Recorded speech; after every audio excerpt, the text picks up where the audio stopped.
Hey guys, have you ever noticed that the people who command the most respect in life often don't raise their voices, don't beg for attention, and don't demand recognition?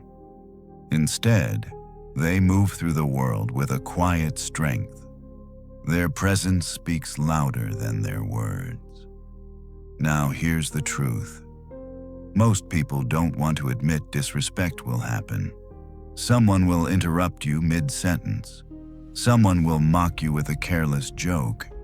Someone will try to provoke you just to see if they can pull you off balance. And in those moments, your reaction decides everything. Lose your cool, and you confirm their power over you. Stay calm, stay centered, and you turn the moment into proof of your strength. The Stoics understood this better than anyone. Marcus Aurelius once wrote, "You have power over your mind, not outside events. Realize this, and you will find strength." That single truth is the foundation of all respect. So in today's journey, we're going to uncover 6 powerful ways to command respect immediately. Not by demanding it, not by acting tough, but by embodying a quiet confidence that no one can shake. These aren't tricks. They're timeless principles rooted in Stoic wisdom, reinforced by psychology, and confirmed by countless real-world examples. And if you stay with me through each of these 6 lessons, you'll see exactly how to handle disrespect with dignity, how to turn uncomfortable encounters into opportunities, and how to carry yourself in a way that makes respect unavoidable. Because respect is never given, it's cultivated, and it starts with how you carry yourself in the moments that matter most. So let's begin. Tip 1. First impressions matter. They say you never get a second chance to make a first impression. And while that phrase might sound cliché, it's absolutely true when it comes to commanding respect. Think about it. The first few seconds of any encounter decide how people will perceive you. Not after an hour of conversation. Not after you've proven yourself with a list of achievements. No. It happens in those first silent moments before a single word is even spoken. Now, here's the secret most people overlook. First impressions are shaped far less by what you say, and far more by how you carry yourself, your presence, your posture, your eyes, your energy. These tiny details decide whether people take you seriously or dismiss you without a thought. The Stoics knew this long before modern psychology confirmed it. Epictetus once reminded his students, "First say to yourself what you would be, and then do what you have to do." What does that mean before you even enter a room? You should already have chosen who you are going to be. A man or woman of composure, a person of dignity, someone who doesn't shrink in the presence of others, but doesn't need to inflate themselves either. The story of 2 greetings. Let me share a story with you. I once attended a professional seminar, the kind where everyone is networking, handing out business cards, and trying to make an impression. Among the attendees, 2 people stood out for very different reasons. The first was a young professional. Every time someone approached him, he remained seated, barely lifted his eyes from his phone, and offered a limp handshake. He didn't mean to appear rude. He was simply shy, maybe even nervous, but without realizing it, he was sending a loud message. This interaction isn't important to me. Contrast that with another attendee. Each time someone approached, he stood up. He smiled, not in a forced way, but with genuine warmth. He extended his hand firmly, looked the other person in the eye, and gave his full attention. Whether he was speaking to a senior executive or the waiter refilling his coffee, he treated every interaction with the same presence. Guess who people remembered at the end of the day? Guess who walked away with real connections, while the other faded into the background? Respect isn't always about your words. Sometimes it's in the silent language of presence. The psychology of first impressions. Science backs this up. Psychologists have found that people form opinions about you within the first 7 seconds of meeting you. Even more surprising, much of that judgment is nonverbal. Your posture, your handshake, your facial expressions. These are the signals people unconsciously read. A slouched back whispers insecurity. Avoiding eye contact signals self-doubt. But standing tall, maintaining calm eye contact, and offering a deliberate greeting, they all communicate one thing: confidence. And here's the key: confidence isn't arrogance. True confidence is quiet. It doesn't need to shout. It simply says, I value myself, and I value this interaction. Marcus Aurelius, reflecting on the importance of presence, wrote, "Waste no more time arguing about what a good man should be. Be one." The same applies here. Don't talk about respect, embody it. Everyday encounters. Now, let's make this practical. You don't need a seminar or a corporate event to practice this principle. Imagine you're meeting a friend at a cafe. Do you remain seated and wave half-heartedly when they arrive? Or do you stand, smile, and greet them with your full attention? Picture a video call at work. Do you slouch in your chair, camera tilted halfway, multitasking on another tab? Or do you sit upright, look directly into the lens, and project presence even through a screen? Respect isn't only for big moments. It's cultivated in the small, everyday encounters. And the more consistently you show up with composure, the more natural it becomes. Here's where Stoicism transforms this lesson from a surface-level social skill into a deeper practice of character. The Stoics believed that every action, even the smallest gesture, was a reflection of your inner values. Seneca once wrote, "Every action of our lives touches on some chord that will vibrate in eternity." What does that mean? It means that the way you greet someone isn't just about them. It's about you. When you rise to shake someone's hand, when you look them in the eye, when you carry yourself with dignity, you are practicing self-respect. You are reminding yourself, as much as others, of your own worth. And here's the paradox: when you respect yourself, others can't help but respect you too. The silent command of respect. Respect, at its core, isn't demanded. It's commanded through presence, through actions, through the way you carry yourself without saying a single word. Think of the leaders you admire, whether in history or in your own life. Was it their loudness that drew you in? Or was it their calm, their grounded presence, their ability to make you feel that you mattered in their company? Respect flows to those who embody it first. So here's your challenge for the next week.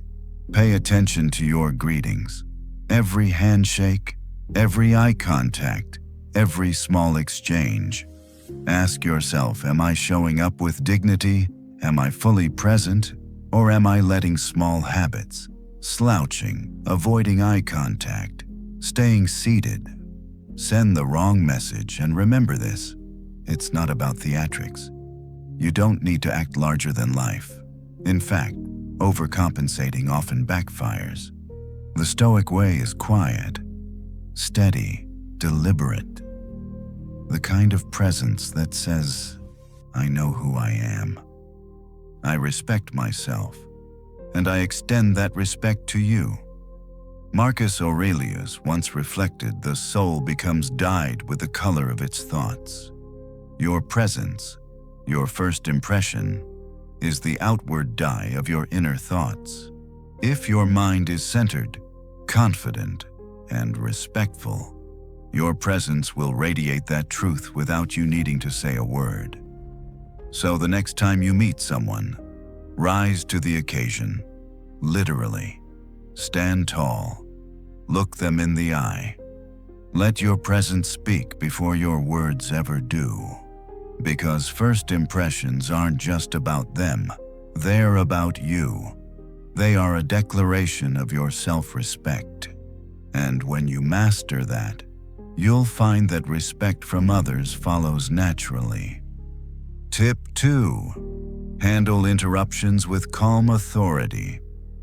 Let's be honest, one of the most irritating experiences in life is being interrupted.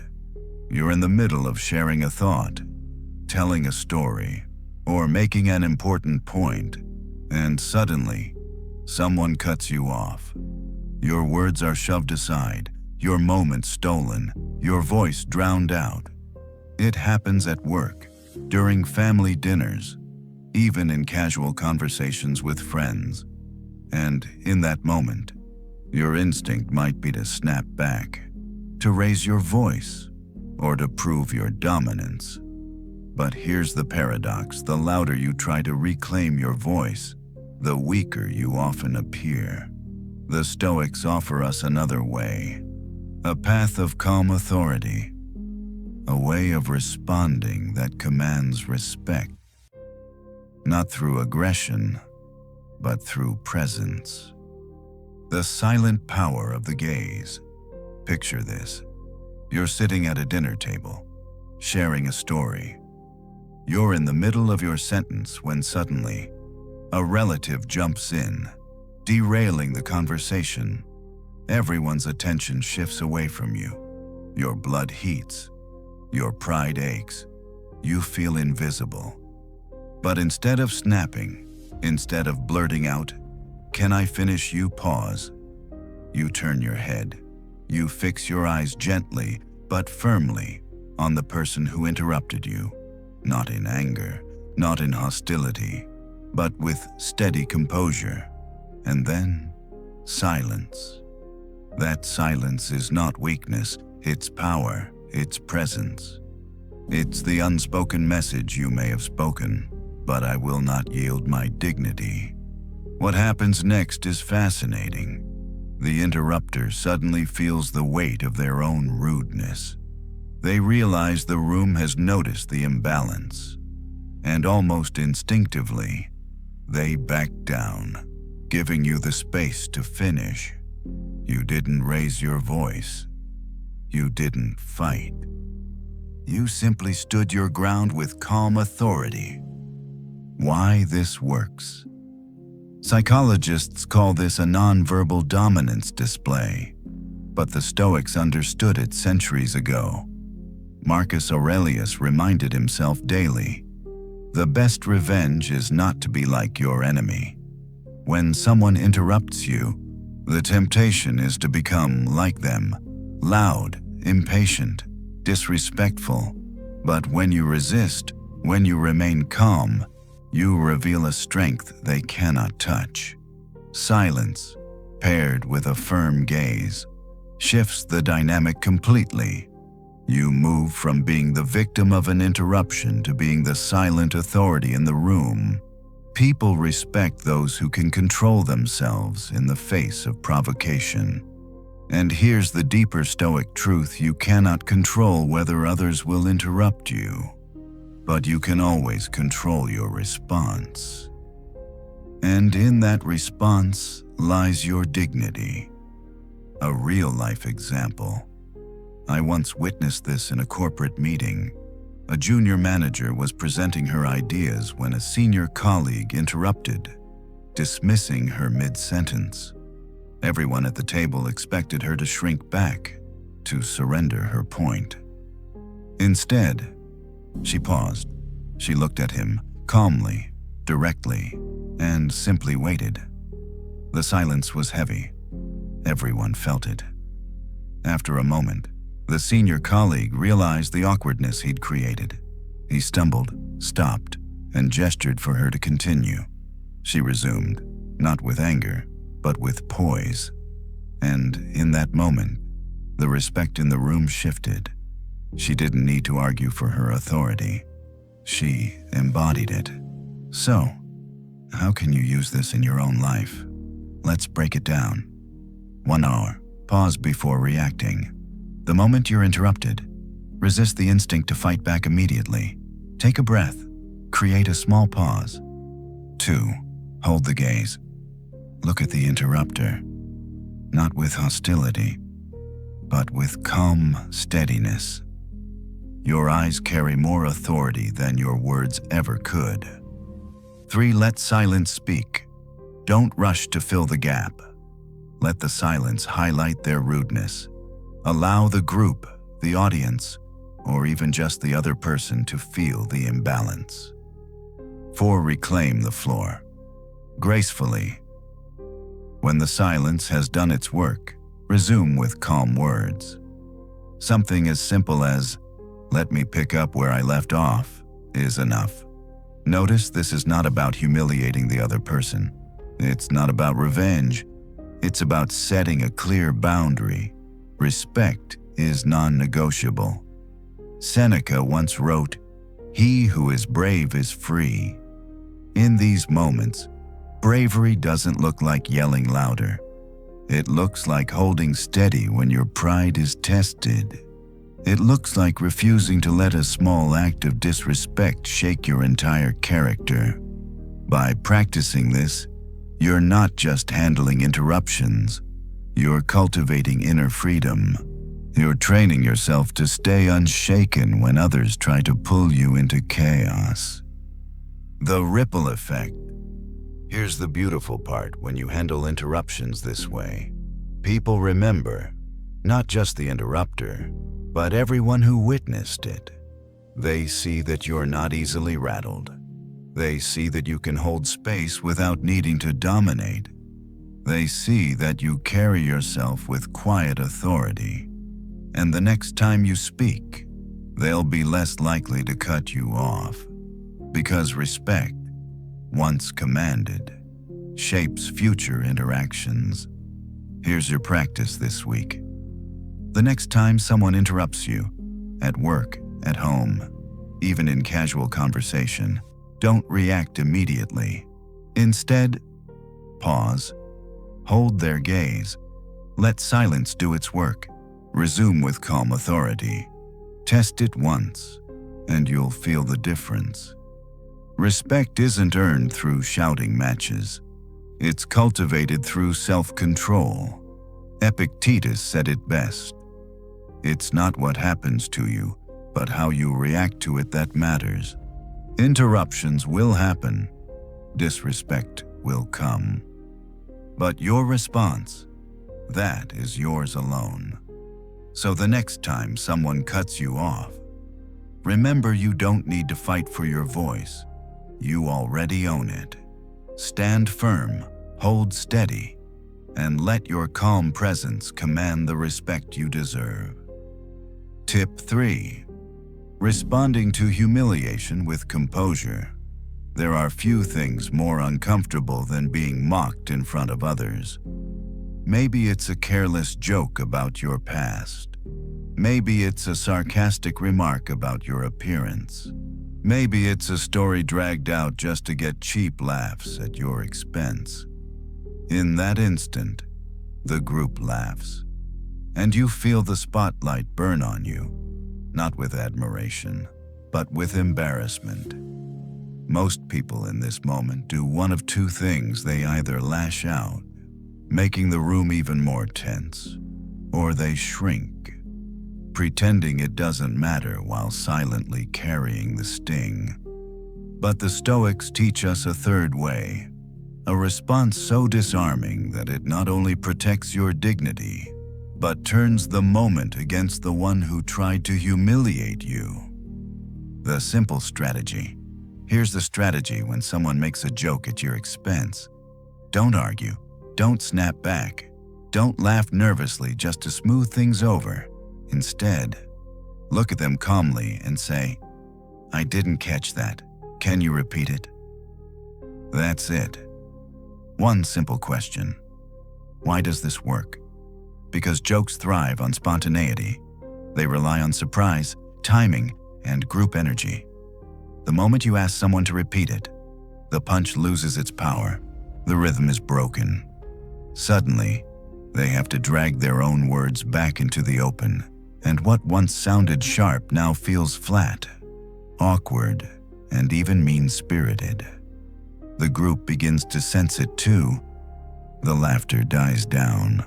The one who tried to elevate themselves at your expense is left fumbling, and you remain calm, untouched, and quietly in control. A story from real life. I remember being at a casual gathering with old friends. One of them, eager to impress the group, started retelling an embarrassing story from our school days. One of those cringeworthy moments we all have. The kind you'd prefer stayed buried. Everyone laughed. I felt my face grow warm. My first instinct was to fire back with a jab of my own, something to restore balance. But then I remembered a Stoic principle. What does not harm your essence is not worth your concern. So instead of reacting, I smiled lightly and asked, "Sorry, could you repeat that again?" The energy shifted instantly. The laughter thinned. He started retelling it, but this time it landed differently. Forced, awkward. Even the group sensed it. What moments earlier was a room filled with laughter became a moment of quiet discomfort. For him, not me. That was the last time he tried to humiliate me with an old story. The psychology behind it.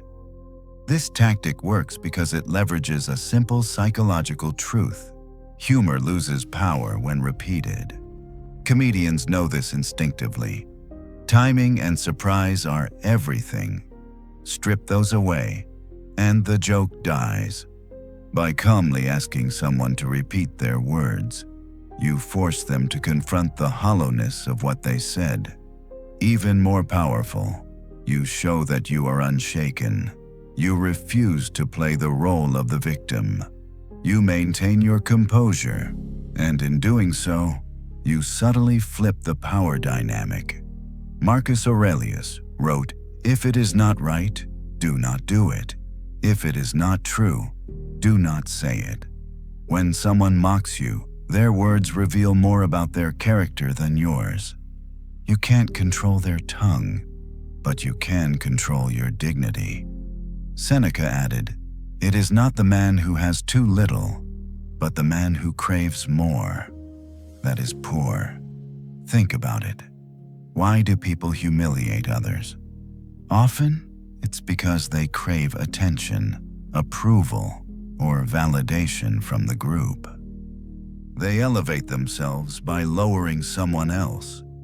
By refusing to react with anger or shame, you expose their craving.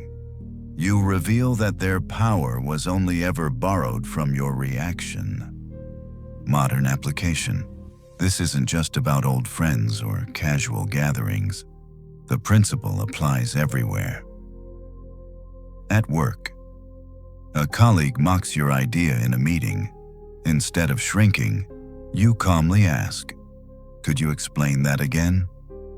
The room suddenly sees their sarcasm for what it is: unprofessional, unnecessary. In family, a relative makes a sharp remark about your life choices at dinner. Instead of snapping, you ask, "What do you mean by that?" Your composure forces them to either backtrack or reveal their pettiness. In social circles, a friend pokes fun at your mistakes. Instead of laughing along uncomfortably, You ask them to clarify. Their words lose edge when stripped of the group's laughter. How to practice this. 1. Pause before reacting. Don't let embarrassment push you into instant retaliation. Take a breath. Remind yourself their words don't touch your essence. 2. Respond calmly. Ask them to repeat what they said. Keep your tone neutral, even slightly curious. Not sarcastic, not angry, just composed. 3. Cows. Hold your ground. Don't let your body betray nervousness. Keep eye contact, relaxed posture, and a faint smile, if possible. Bartero. Let the group decide. Once the joke is repeated, let the silence and awkwardness expose its weakness. You don't need to humiliate them. Their own words do it for you. The ripple effect. The more you practice this, the more people around you will notice. They'll realize you're not someone to be toyed with. They'll see that you handle even public humiliation with grace. And, ironically, you'll find that the attempts at humiliation start to fade. Why? Because people target those who react. Once they see you won't play their game, they'll move on. This is what commanding respect looks like. It's not loud, it's not aggressive, it's calm, steady, and undeniable. Here's your challenge the next time someone tries to make a joke at your expense. Resist the urge to fight or laugh nervously. Instead, pause, smile, and ask them to repeat it. Watch how the energy shifts. Feel how your dignity remains intact. Notice how others begin to see you differently. Epictetus reminded us, any person capable of angering you becomes your master. When you let humiliation sting you into reaction, you hand over your power. But when you remain calm, when you let the joke die in silence, you reclaim that power fully. So remember, your essence cannot be harmed by words. Your dignity is yours alone. And by staying calm, you don't just protect it, you elevate it. That is how you transform humiliation into respect. Tip 4. Diffusing provocation with grace. We've all been there. Someone makes a pointed remark, maybe about your past failures, maybe about your looks, maybe about something you've worked hard on. Their goal isn't to have a real conversation. It's to get under your skin. And in that moment, the eyes around you are watching. Will you take the bait? Will you lash out, defend yourself, or stumble into anger? Here's the hard truth, that's exactly what they want. Provokers thrive on your reaction. They feed on your energy. When you lose your calm, you hand them the victory. But the Stoics teach us something far more powerful. You don't have to play their game at all. In fact, you can dismantle their provocation without ever addressing it directly. The strategy: change the channel. Here's the technique when someone tries to provoke you. Don't react to their comment. Instead, redirect the conversation entirely. Ask a completely unrelated, neutral question. Imagine this. At a family gathering, someone smirks and says, "So, how's that failed business of yours going? The air goes heavy. Everyone's waiting for your comeback." Instead of defending yourself, you smile calmly and say, "Hey, does anyone know a good bakery nearby? I was thinking about bringing something sweet for next time." The energy instantly shifts. The provoker is left flat-footed. Their attempt to hook you into anger fizzles. The group moves on. And you walk away untouchable. This isn't evasion, it's mastery. It's refusing to let someone dictate your emotional state. It's you saying, without words, "Your attempt to provoke me is beneath my notice." Epictetus once said, "It's not what happens to you, but how you react to it that matters." Provocation is what happens. Reaction is your choice. The Stoics trained themselves daily to remain unshaken, no matter the insult, no matter the attack. Why? Because dignity isn't about controlling others. It's about mastering yourself. Marcus Aurelius reminded himself in his Meditations, "If anyone can refute me, show me I'm making a mistake or looking at things from the wrong perspective. I'll gladly change. But if they only try to provoke me without reason, then they're not worthy of my anger." Think about that. People who provoke you without reason aren't worth your fury. They're not even worth your time. A story of redirection. I once watched this play out at a workplace lunch. A team member, jealous of another's recent promotion, tried to embarrass him in front of the group. With a sly grin, he said, "Careful with those big responsibilities. Don't crack under the pressure." The group chuckled nervously, waiting for tension. But the promoted man didn't bite. He nodded slightly and said, "By the way, did you guys see the new cafe that opened down the street? Their coffee is incredible." Just like that, the conversation turned.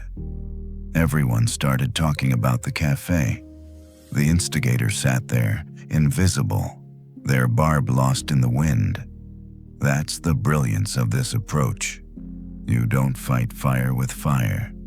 You simply remove the oxygen. Why it works. Psychologically, provocation is a bait tactic. The instigator is testing you, pushing buttons, hoping for a rise. When you react emotionally, you validate their power. But when you redirect with calmness, two things happen. One, you deny them the satisfaction. Without your emotional energy, their attempt collapses. Two, you demonstrate control. Others watching see that you can steer the situation without aggression. That builds respect. It's like verbal judo. You don't resist directly. You redirect effortlessly. Practical ways to use this. Here are some examples you can practice. Someone sneers. "Still single? Huh?" You respond, "Speaking of which, have you tried that new restaurant downtown? I heard it's amazing for group dinners." A coworker jabs, "That idea of yours was a flop." You smile, "That reminds me. How's the new project coming along on your end?" A relative mocks, "Guess you're still figuring life out, aren't you?" You shrug lightly, "Probably, like most of us." "By the way, did you catch the game last night? See the pattern? You don't deny, argue, or attack. You pivot." Seneca taught anger, if not restrained, is frequently more hurtful to us than the injury that provokes it. When provoked, your real danger isn't the insult itself. It's the anger that follows if you give in. That anger corrodes your peace, clouds your judgment, and hands power to the one who mocked you. But when you refuse to engage, when you calmly change the channel, you protect your inner fortress. You prove that your peace of mind is yours alone. Here's your challenge the next time someone tries to provoke you. Resist the urge to respond defensively. Instead, smile lightly and ask a completely unrelated, neutral question. Make it natural, not forced. Something light, easy, or casual. Redirect the current without resistance, and watch how the tension dissolves, how the instigator falters, and how your dignity remains untouched. Marcus Aurelius said, "The tranquility that comes when you stop caring what they say, or think, or do, only what you do. That's the secret." Provocation only works if you give it importance. But when you refuse to care, when you choose redirection over reaction, you remain unshaken. So remember this, you don't have to fight every jab. You don't have to defend every insult. You don't have to dance to the tune of provokers. Instead, you can stand calm, change the channel, and let your composure command the respect they tried to take from you. Tip 5. The power of walking away. One of the hardest lessons in life is this sometimes. The most powerful thing you can do isn't to fight, argue, or prove yourself. It's to simply walk away. We've been conditioned to believe that walking away is weakness, that if you don't stay and battle for your place, you've lost. But the Stoics remind us that real strength isn't in clinging to situations that drain you. It's in knowing your worth so deeply that you refuse to remain where you aren't valued. A story of dignity.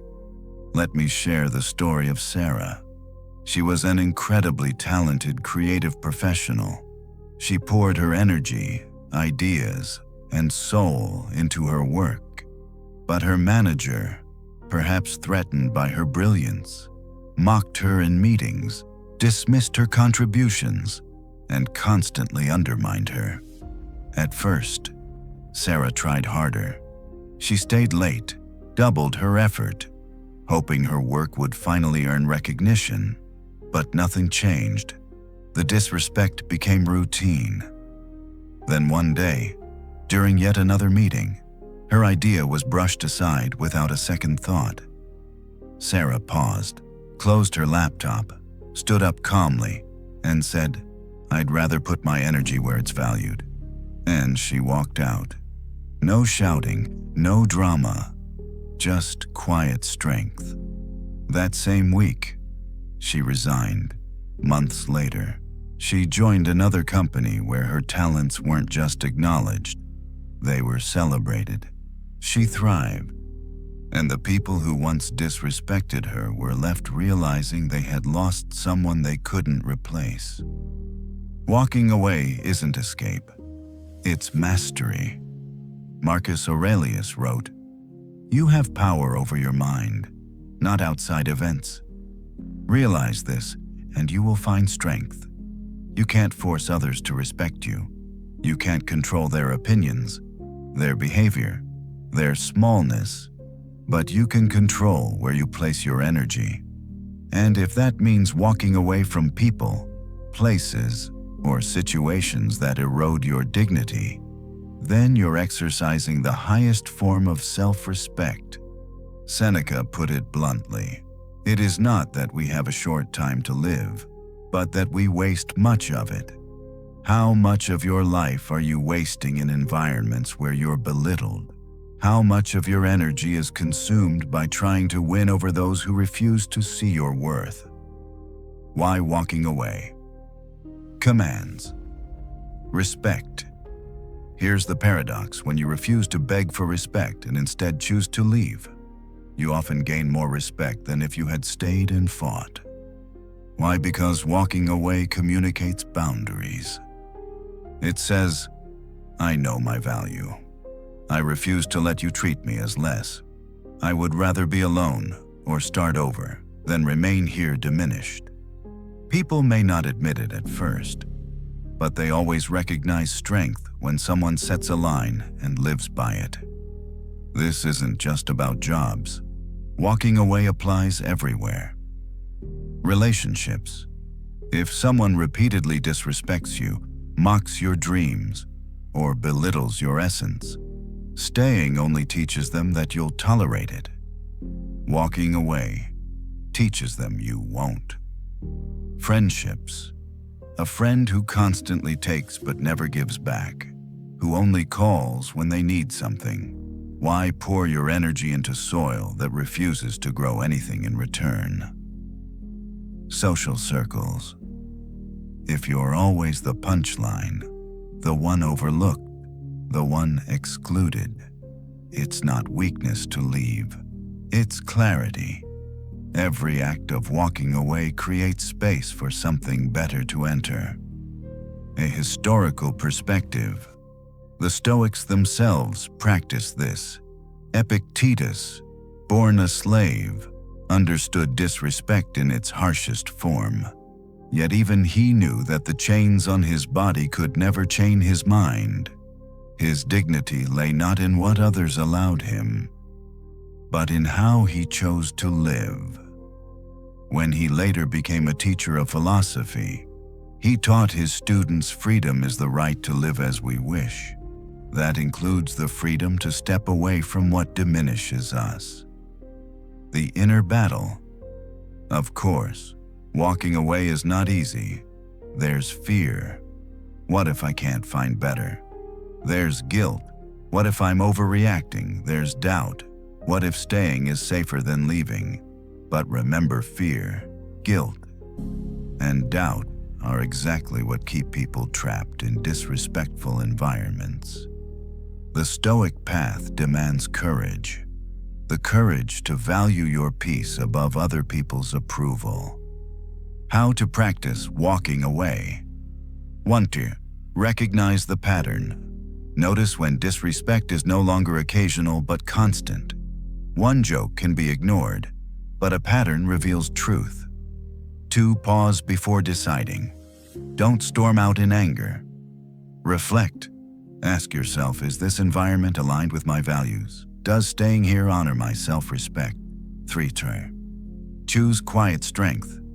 If you decide to leave, do it calmly. No fireworks, no begging, just steady dignity. 4.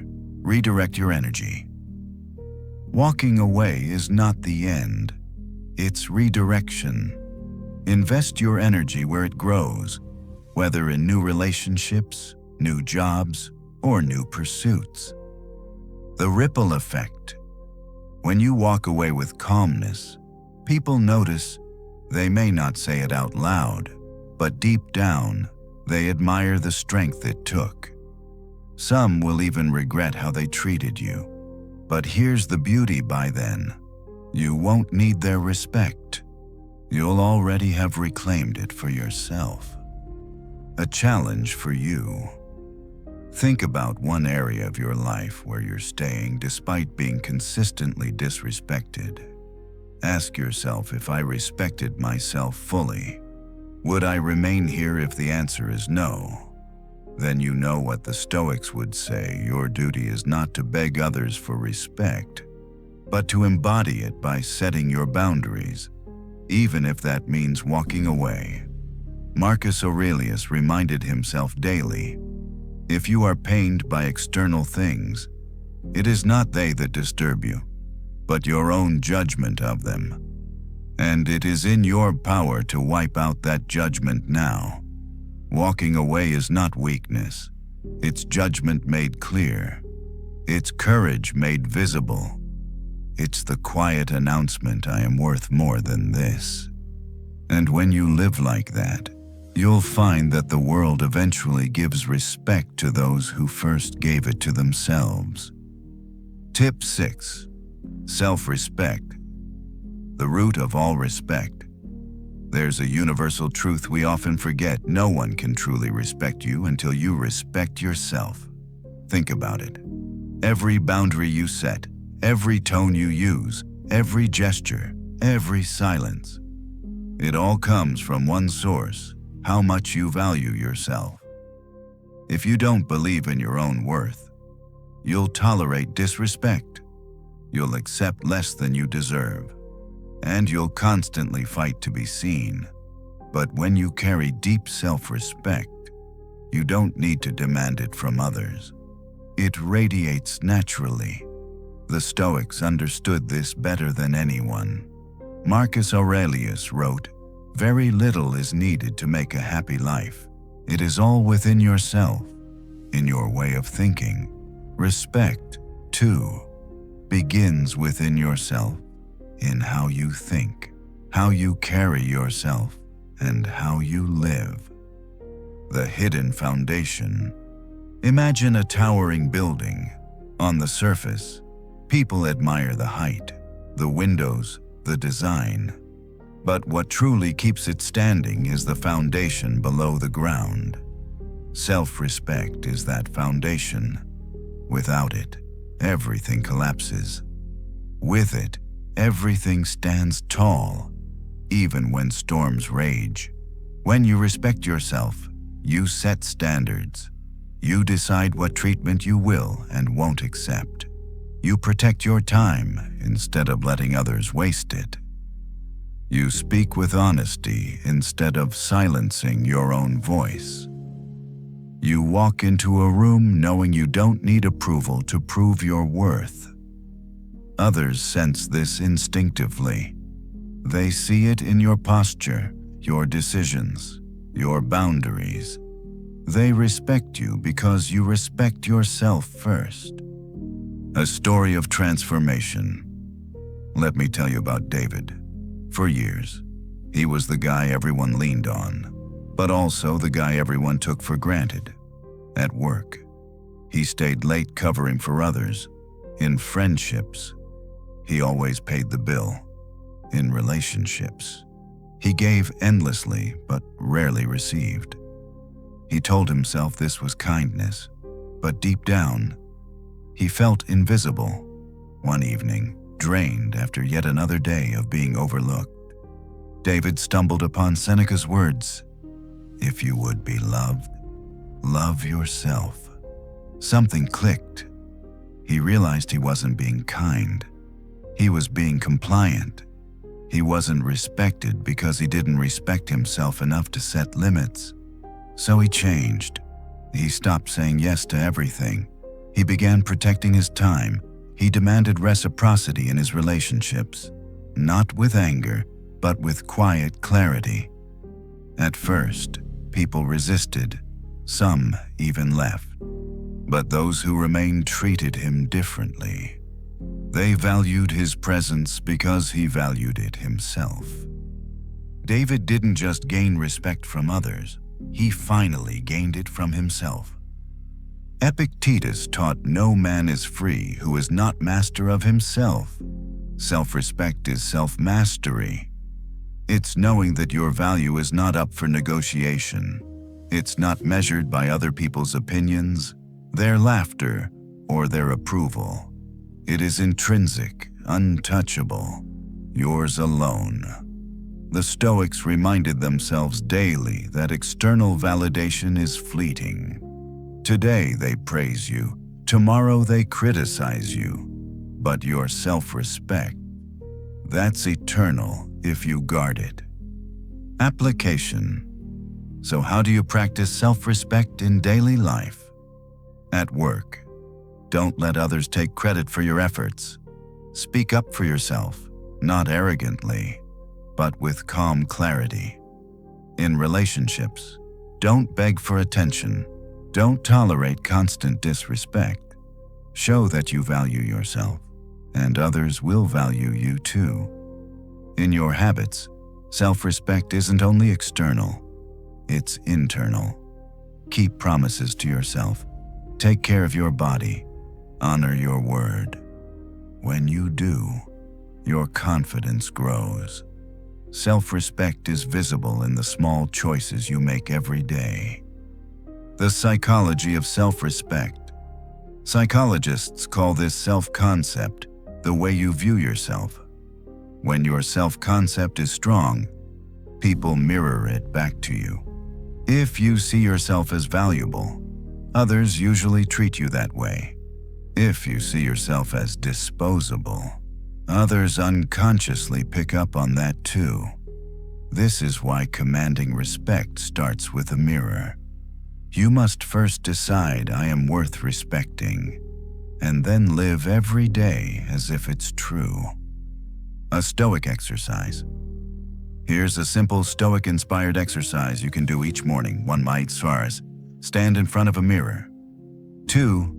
Ask yourself, what will I tolerate today? And what will I not? 3. Affirm silently, I respect myself.